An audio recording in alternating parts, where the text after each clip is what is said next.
Okay, Yeah. so the update that we have is Kendrick finally responded to Drake's back-to-back set of diss records, and Euphoria is the name of the song.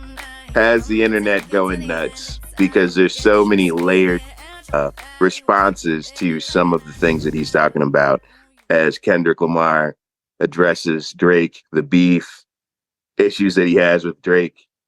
And I got to tell you, I'm not ready to say that it's updated my top 5, but it might very well be in my top 10 when you start to peel all the layers back.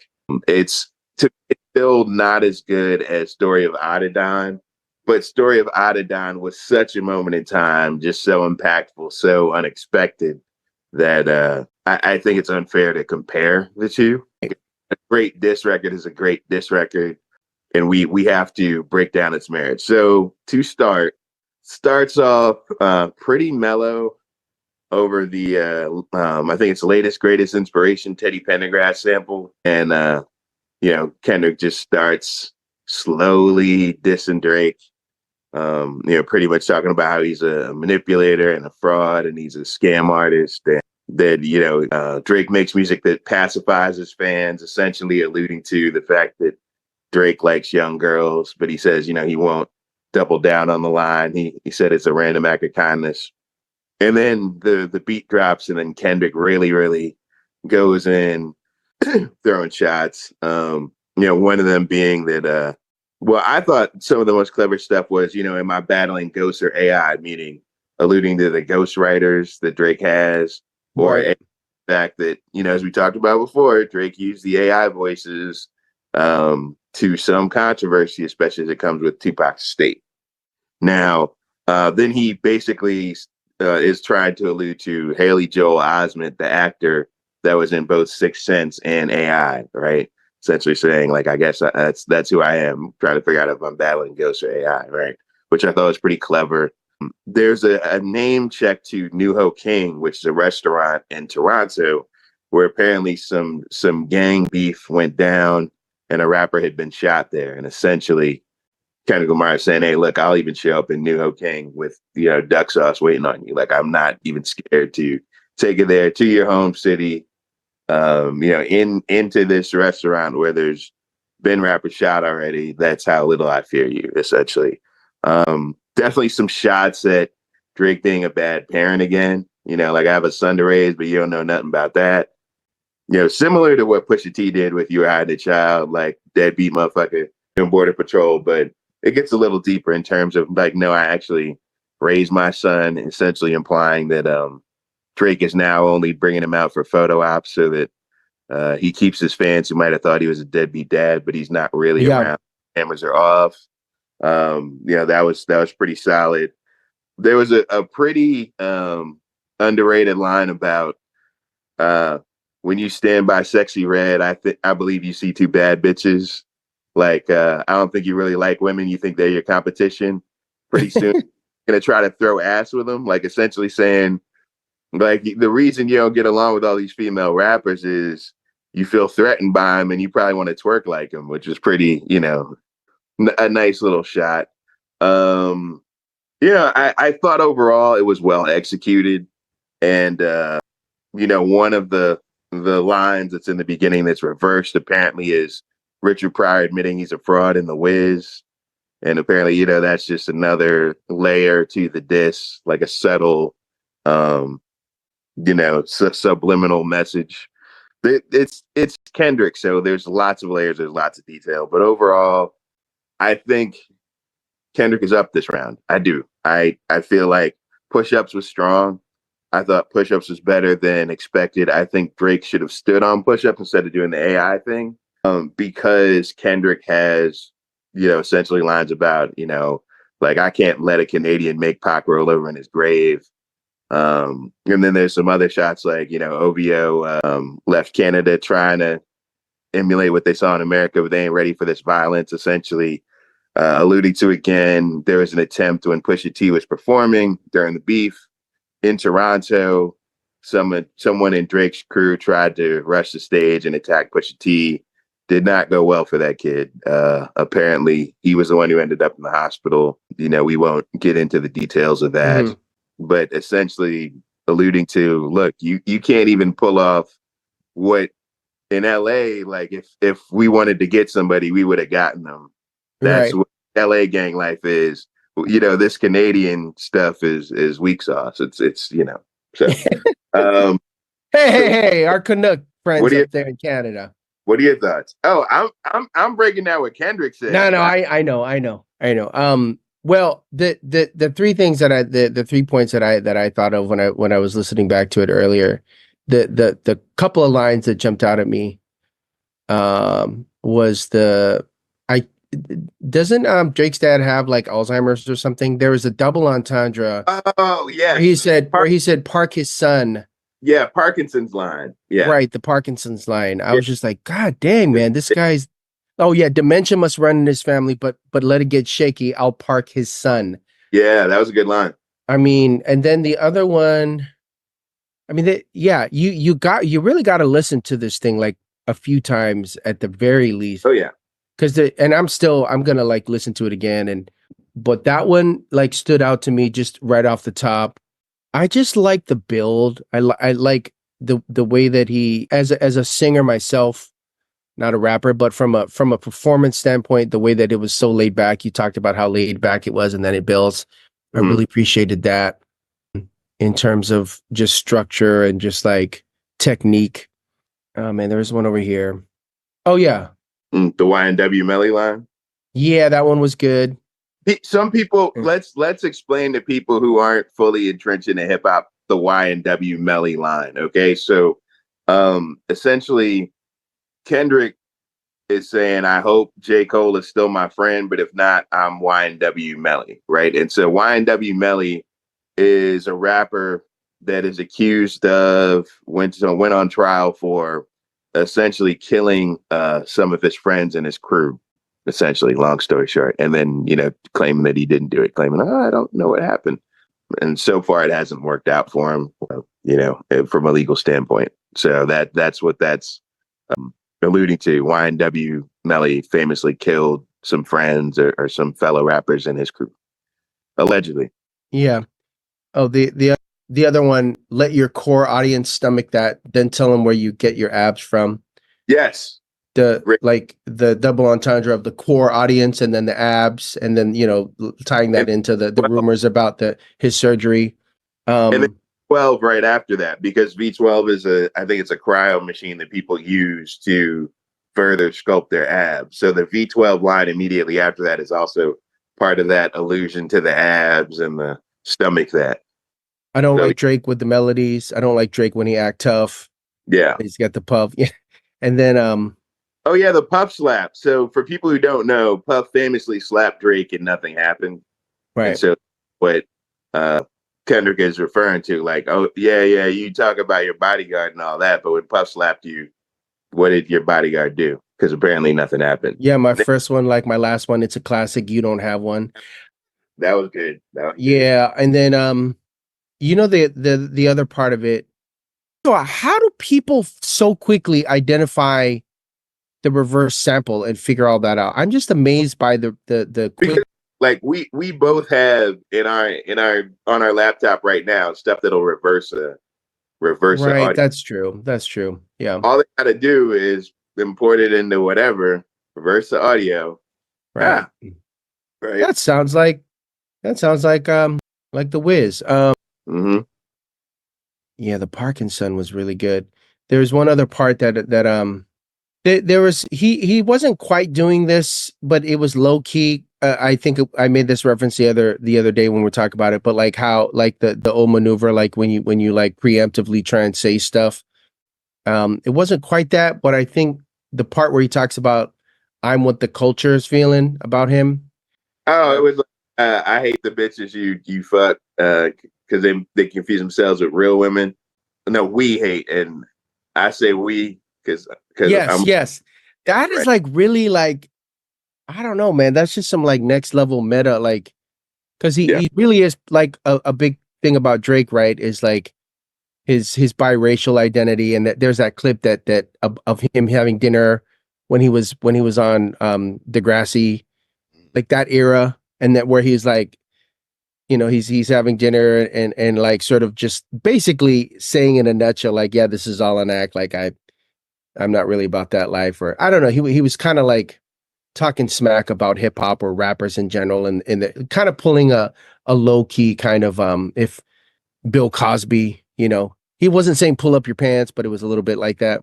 And I feel like for Kendrick is just very smart about in Euphoria about like homing in on stuff that he knows is gonna, you know, Right.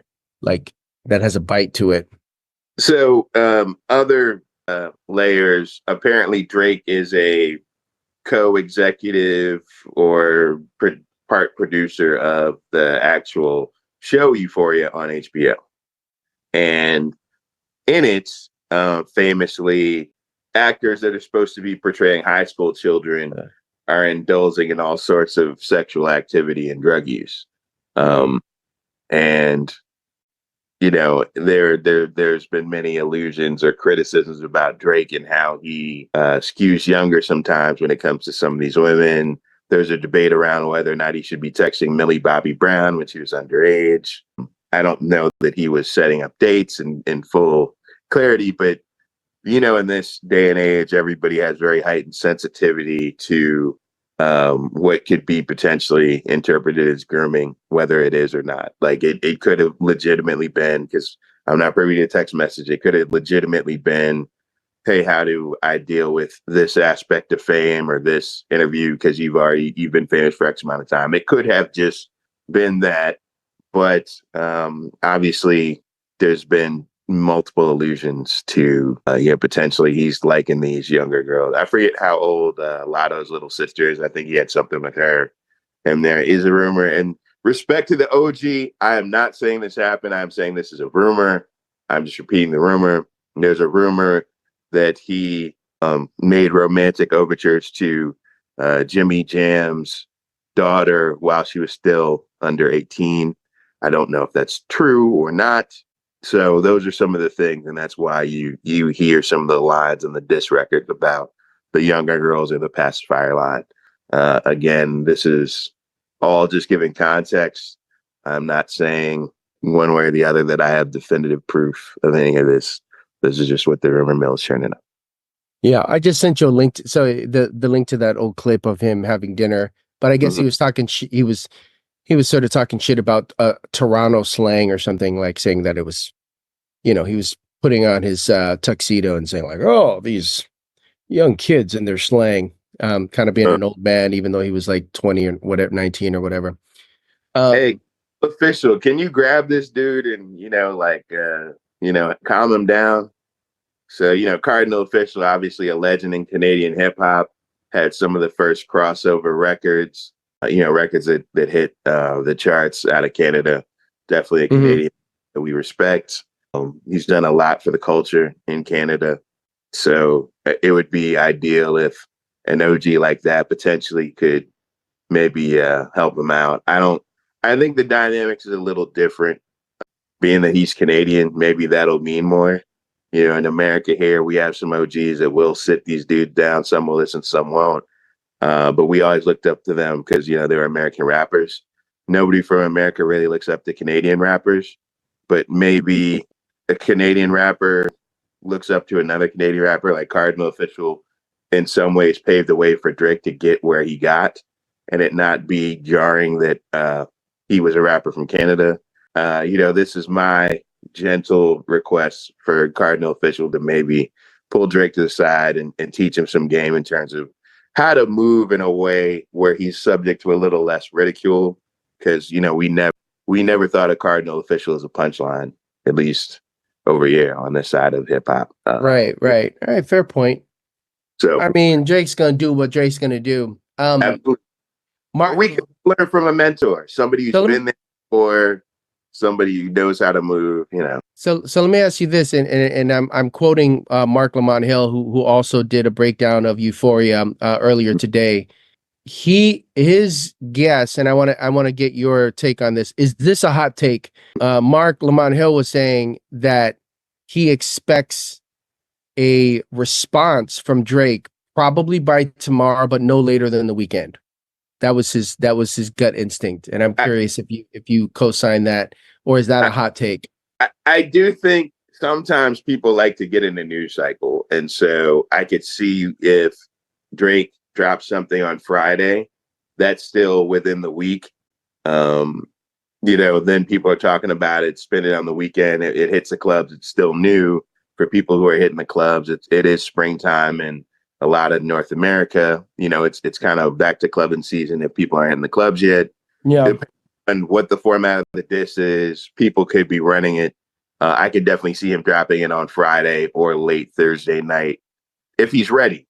And I get why, right? I mean, the internet is going crazy over this. From what I understand, it's getting a lot more views.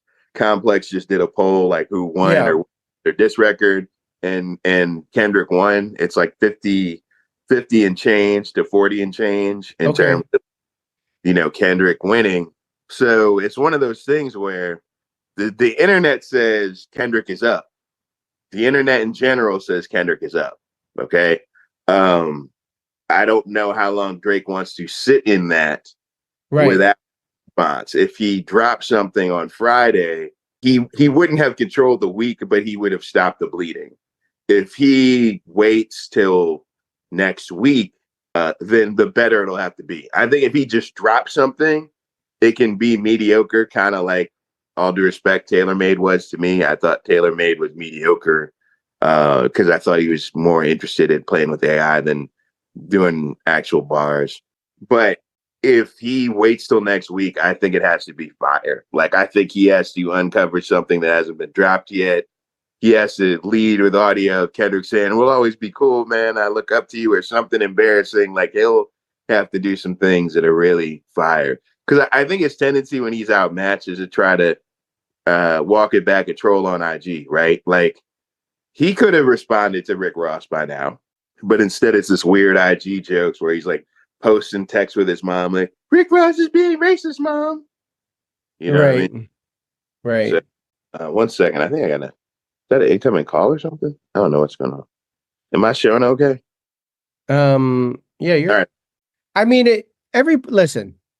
It's not an accident that we are doing an episode on rap beefs and already have one in the can, right? Like it's just fun, right? And it really is. In some ways, it's a throwback. There's a lot of nostalgia around this kind of stuff, and so particularly when people in that weight class are it's not like these are small names, right? So it's just it's just fun seeing what they come up with, and I think it's at the end of the day, I think it's all in good fun for them. I mean, speaking of which, did you have on your 2024 bingo card Chris Brown embarrassing Quavo in a rap beef? No, of course not. So here's the thing. I did not have that on my bingo card. I will readily admit that. All right, so here's some inside industry baseball for our viewers here. Okay, it is a loosely kept secret that Chris Brown raps, and when I say raps, like his favorites are like some of the more lyrical favorites, and sometimes when he's killing time in the studio, he's spitting like legitimate lyrical, spiritual, miracle bars on like the most underground, boom bap, real hip hop, like backpack. Oh, stuff. nice. And he has like just tracks and tracks, and nobody knows. He has just albums and albums worth of stuff where he's like spitting like a MC. But most of the stuff you're going to hear that the label is going to get behind is the stuff that's a lot more commercially viable, a lot more, how do I say, like a lot more friendly to the machine, right? The machine that keeps people fed, et cetera, et cetera. And so I always knew, and don't get me wrong, yes, he has rapped before, but if you notice, like, Look at Me Now when he's rapping, like, it's dope, but it's not like bars. Like, it's all right, that was clever, that was dope. But dude has bars. So I wasn't surprised that the diss record was strong, but I didn't think it was going to be that strong because I hadn't personally heard like the real hip hop stuff that Chris Brown does. And when I heard ouch. So Quavo, for context, Quavo did the first song, Tender, and he kind of sang it. And he was basically alluding to the fact that he got with Karrueche, which is famously Chris Brown's ex, or the girl that Chris cheated on with Rihanna for. Like, I think he cheated on Rihanna for Karrueche. And they had an up and down and up and down, and by some accounts, toxic relationship. And then Quavo apparently got with Karrueche after all that happened. So he was just doing a song, kind of bragging, "Hey, I got with Karrueche, and you whack," and like trying to clown him for punching Riri, and like I treated her better because you're a woman beater or whatever. The problem was, Quavo. Give me a sec. Give me a quick. All right. Sorry, keep going. All right, yeah, so we back. So yeah, the problem was Quavo had skeletons in his closet too. Most notably, there's a video of him and Saweetie in the elevator, where he, to me, he was a little rougher with her than I think the general public would prefer, in terms of, domestic interaction. So Chris Brown comes back over the top. Yes, you shouldn't beat women in elevators. I agree. Right. Word to Ray Rice. So, long story short, Chris Brown comes back over the top and says, like, look, I smashed Saweetie while you were dating her. You think you're big stuff because you smashed my ex. I smashed your girl while you were dating her, and she loved it. She loved every minute of it, bro. Like, it's a whole, hit him up like, you claim to be a player, but I fucked your wife, right? Famously, that Tupac said to Biggie. And then obviously clowned him for hitting Saweetie. Like, how you gonna talk about, me hitting Rihanna when you threw Saweetie around? And even said, isn't it crazy how when Takeoff died, everybody wished it was you instead? Takeoff famously being another member of the Migos who was tragically killed at a dice game. Long story short, Chris Brown washed Quavo. It wasn't even close. And so Quavo came back with a song, I think, called Over Hoes and Bitches. That's the song, right? And what it was it showed what Quavo's strengths were and what Quavo's weaknesses are. I have always thought that Quavo was great with the hooks and great with like catchy chants and catchy bars and all of that. So like the chorus is better than the actual bars. But when he started rapping, you can see what his limitations are. He's not a battle rapper. He is a catchy trap anthem rapper, right? Which is okay. That is a great thing to be. I think Migos arguably is one of the most influential groups of their time in terms of everybody grabbed that Scotch snap cadence after they did it. They're the first ones to do it. Versace, Versace, Versace, Versace, Versace, Versace. Like, 100%. No, they definitely were a big shift in the mid 2000s. Like, just 100%. Yeah, everybody's pattern. So we are not disrespecting the Migos by any way. From what I understand, it was Takeoff's idea. R.I.P. Takeoff. Much respect to the Migos as a group. But Quavo is not built for battling a Chris Brown type of lyricist. Quavo would be built battling like Lil Yachty, you know what I mean? Or somebody who's kind of more in that trap lane where you're not expecting something clever. But Chris Brown was on that cusp of where you still had to be lyrical to be allowed the mic. Right. Is the gap Chris Brown came up, it was still like you still had to be a rapper. Like Jay-Z was still relevant. Nas was still relevant. Go ahead. Let me ask you this. Is the gap between Quavo and the newly, minted battle rapper who is Chris Brown, is the gap between him, let's just assert that Brown is better given what we've seen thus far, right? Right. Even though we didn't expect that. So like, is the gap that much different than between Kendrick and Drake? Oh, like I don't think it is. I don't think it isn't. Here, in terms of the wordplay and the bars, right? Setting aside the hook thing, right? But we're talking bars, like the complexity, the multiple meanings, like So, I think Chris Brown. It is weird to say this. Chris Brown to me is a better rapper than Quavo. Yes. Right. That's weird to say. Right. Because you would never. It is weird to say. Yeah. But what I will give Quavo I think Quavo is a better rap songwriter than Chris, if that makes Yes. sense. So if we're talking like two different buckets, right? Because, like if we talk about Drake as a rap songwriter, I think Drake is an elite rap songwriter, meaning he will have a curated hook. He will have curated bars that connect with people. He'll know when to switch the flow up, the ins and outs. He will Plus take his ghostwriters are awesome. also the 20 verse 1 verse 20 line. If we talk about people who write with you, that was a good clip for Kendrick. Let's go back to that. But that's why I said curate. I didn't say right. I said curate, right? So that was what I meant. I was maybe trying to be a little more political. But yeah, so Drake curates himself a great, which that's an ability too. Like as a writer to know what to keep in, what to take, yes, I'll take that line. Right. That's on that line.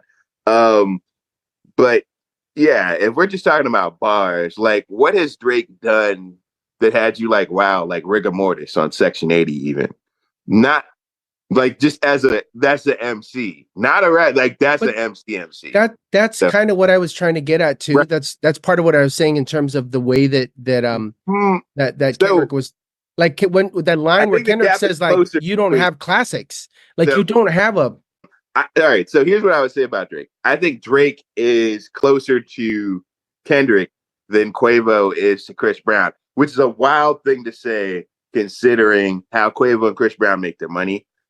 The main reason I say that, man, is originally Drake was a little brother fan, like running behind Fonte, trying to learn after him and looking up to Fonte and Kanye, because they were kind of like, at that time, the backpackers that were about to cross over, like little brother.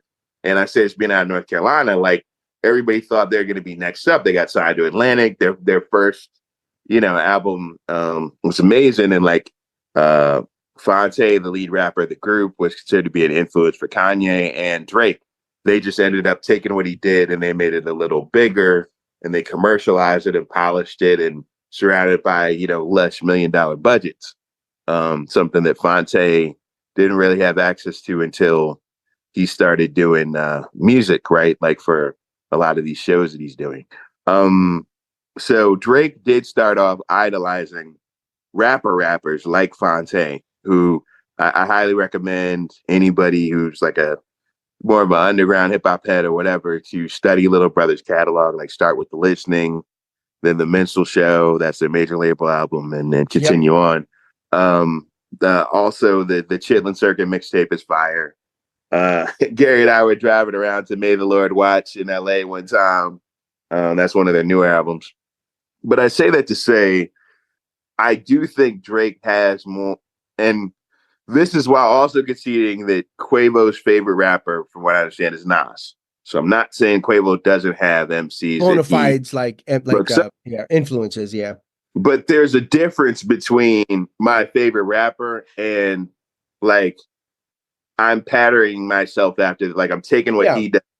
Because I don't think at any time Quavo said, I want to do what Nas does in his way and be super lyrical and visual.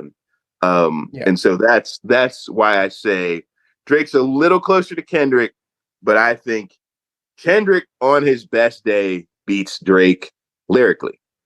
I think if we're talking about trying to make a hit, they both have songs that have billions of streams. I'm not saying that.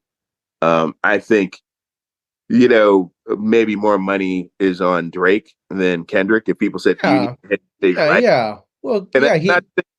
Kendrick has hits. I'm not saying Kendrick hasn't had hits.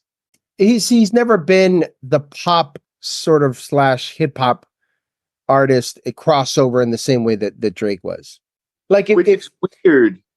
Oh, sorry. Go ahead. If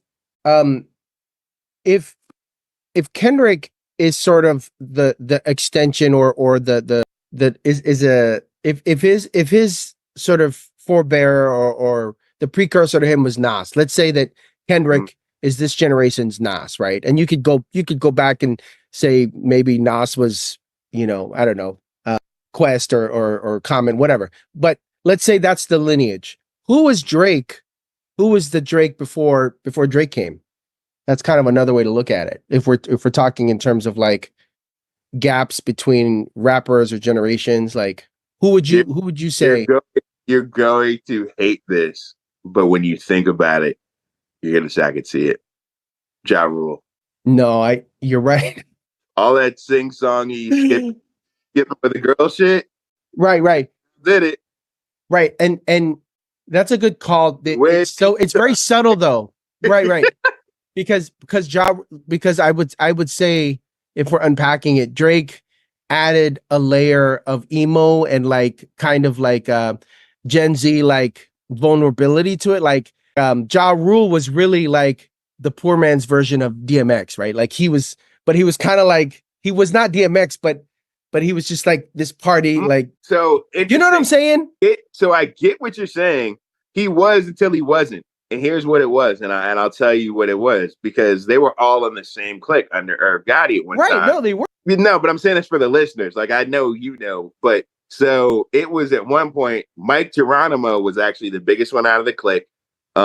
Like you had Ja Rule and DMX and Jay-Z, in some cases uncredited on his album. Like the Natural is the name of the album. So check out the posse track Time to Build, produced by Irv Gotti.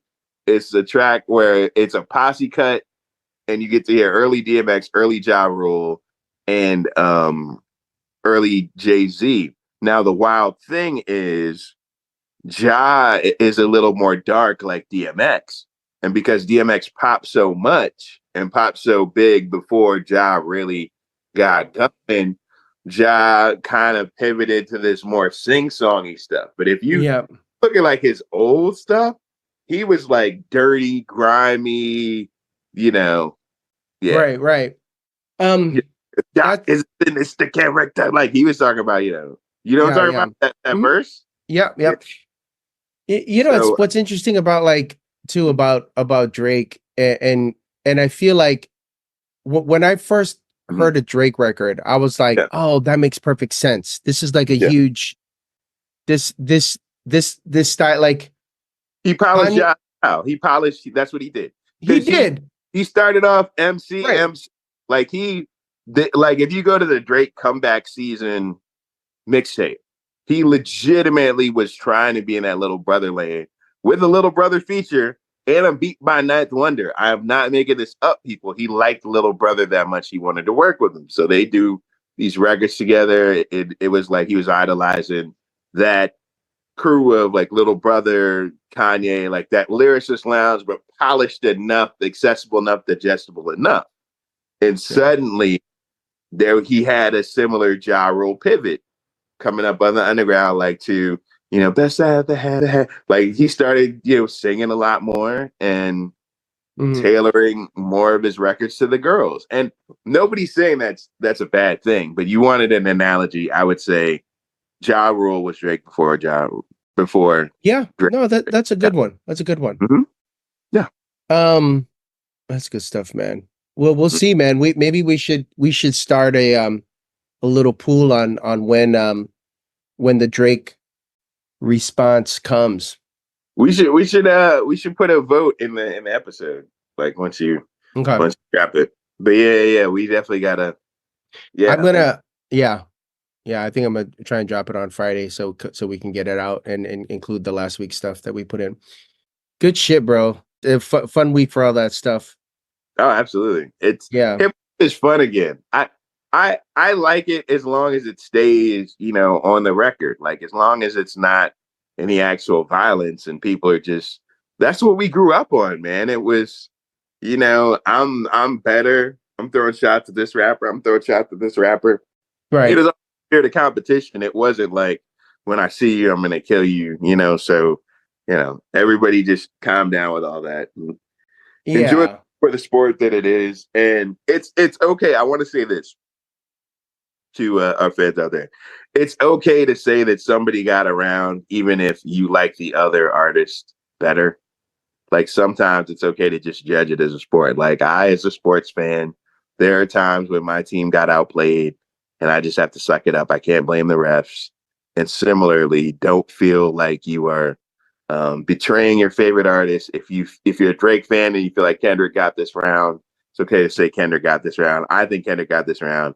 Conversely, if you're a Kendrick fan and you think Drake came better, it's okay to say you thought Drake came better. I think Drake came better until he didn't, right? Until Kendrick responded. I mean, Drake came out strong, and then Kendrick responded. And I think, I mean, if you had told me beforehand that they were going to have beef and who would I think was going to win, I'm picking Kendrick, 9 times out of 10.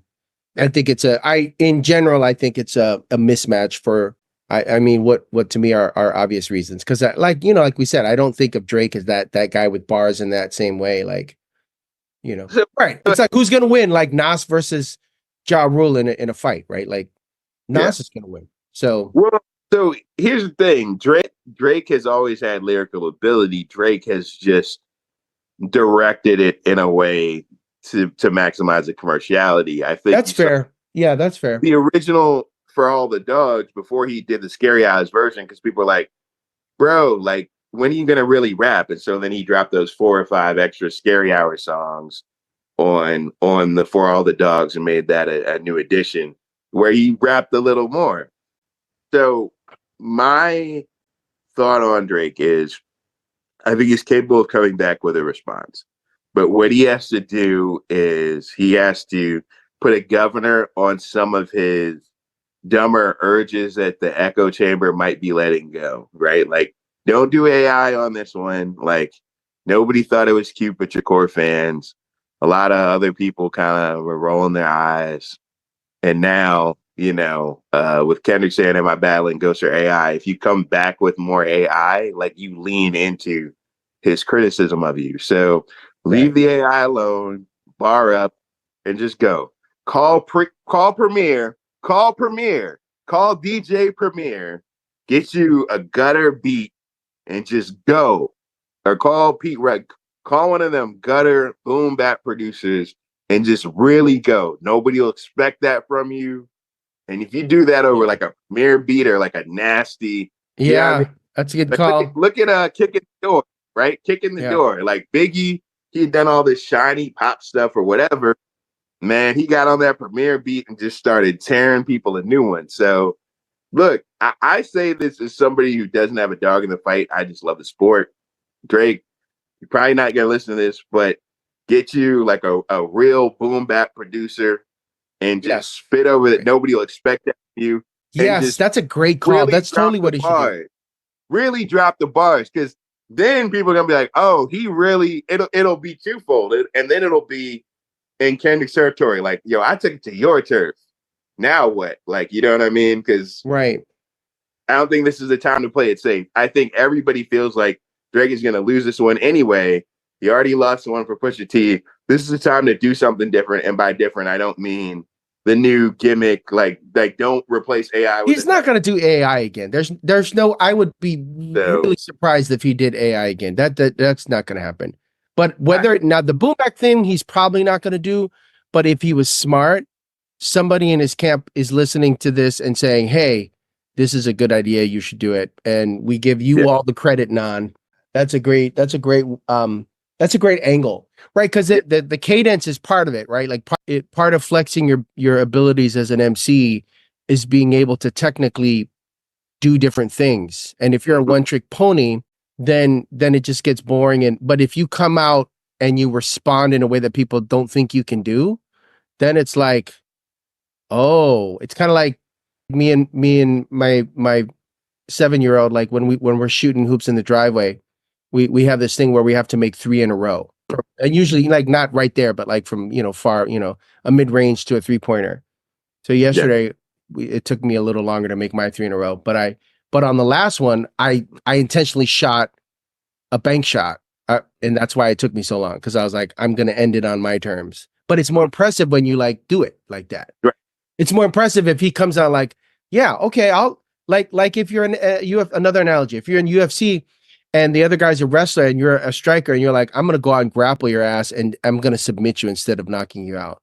Like that's badass. That's what you're basically saying. Like, you don't think I can do this. I'm going to come out and play in your territory and kick your ass in this lane that you don't think I have a chance in. That's right, man. Imagine like over a Premier beat with a scratch hook instead of all that, Woo! Totally.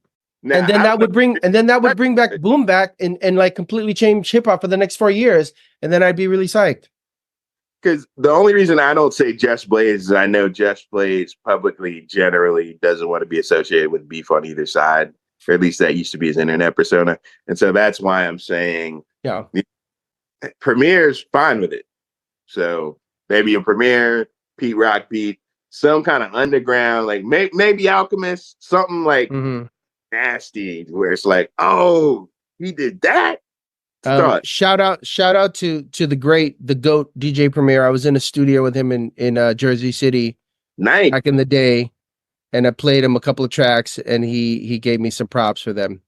Nice. Very nice guy. Nice, just super, I mean, I was only there for, a few hours with him, but just that, when you vibe with somebody, you're like, this is genuinely, because not everybody's like that. I've been in rooms with other people that are not like that. So it's like, when you meet a real one, like somebody who's just, like salt of the earth, like just like that. And he, at least that night, was just super kind and yeah. Shout out to DJ Premier. When I was an up and coming producer, we dropped a mixtape with this rapper out of South Carolina called Intelligence. It's a song called Video Chick, and he ran it. I forgot what show he played it on, but he actually played it on one of his shows, like showed it some love. So shout out Premier. Glad we were able to make a reference to you in this episode for sure. Nice, man. All right, man. I don't have anything else.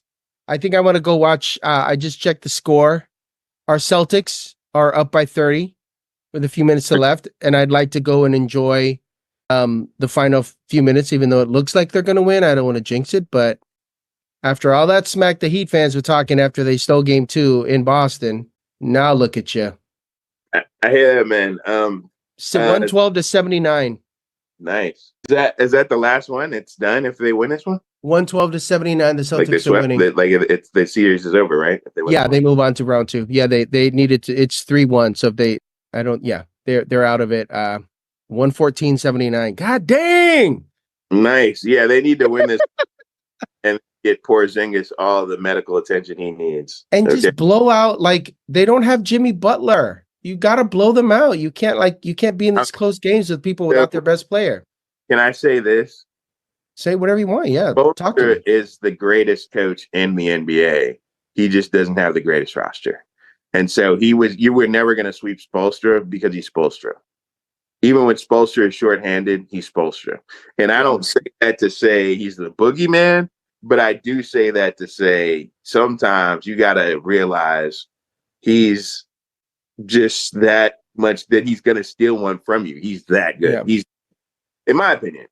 I don't think that's a hot take at all. I agree with that. I fully endorse that. Spoelstra is the man. Yeah. And I believe that he is the boogeyman. And as a Celtics fan, I am scared of Eric Spoelstra. So here would be a fun question. If Spoelstra had been the Celtics coach the last 3 years, how many titles would they have won? Oh, they would have won that series. Would they have won all 3 titles if he was a coach for the last 3 years? Like, in other words, the last Udoka year where they were against the Warriors. They would not have lost that series.